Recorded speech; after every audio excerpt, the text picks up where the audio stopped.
ये गरीब किसान झोपड़ी के पास बैठकर खाना खा रहा होता है। तभी ये दो अमीर औरतें किसान का मजाक उड़ाने लगती हैं और किसान रोने लगता है। फिर एक दिन कबूतर एक सोने का अंडा लाकर किसान को देता है। किसान अंडे को जमीन में लगा देता है। अगले दिन वहाँ एक जादुई पौधा उगाता है और फिर उसमें हजारों किंडर जॉय लगाते हैं। किसान उन्हें ट्रक में भरकर बाजार में बेचकर कर अमीर हो जाता है। लेकिन एक दिन किसान मर जाता है। बेचारा कबूतर रोने लगता है। फिर किसी ने लाइक सब्सक्राइब नहीं किया। किसान केक को देखते ही बिना सोचे समझे खाने लगता है और साथ में कॉकरोच भी खा जाता है। फिर किसान का पेट दर्द होने लगता है और कॉकरोच किसान का पेट फाड़कर बाहर निकलने लगते हैं। कबूतर किसान को देखकर डर जाता है और फिर तुरंत भागता हुआ बंदर के पास आता है। बंदर को सारी बात बताता है। बंदर कबूतर को दवाई देता है।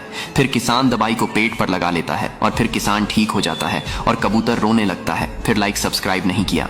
दादाजी सावन के पावन महीने में देवघर जाने की तैयारी करते हैं। दादाजी एक सुंदर कावड़ बनाते हैं और अपनी गाय को भी सजाते हैं। दादाजी अपनी प्यारी गाय के साथ कावड़ लेकर बिहार के प्रसिद्ध सुल्तानगंज जाते हैं और वहां से गंगा जल अपनी कावड़ में भरते हैं और फिर दादाजी अपनी देवघर की यात्रा शुरू करते हैं। देवघर की यात्रा 108 किलोमीटर की थी तो दादाजी रास्ते में चिलम मारते हुए आगे बढ़ते हैं। आगे सुइया पहाड़ी आती है तो दादाजी उस पर चढ़ाई करते हैं। सुइया पहाड़ की चढ़ाई से दादाजी के पैर में छाले पड़ जाते हैं जिससे दादाजी आगे नहीं चल सकते थे और निराश होकर बैठ जाते हैं।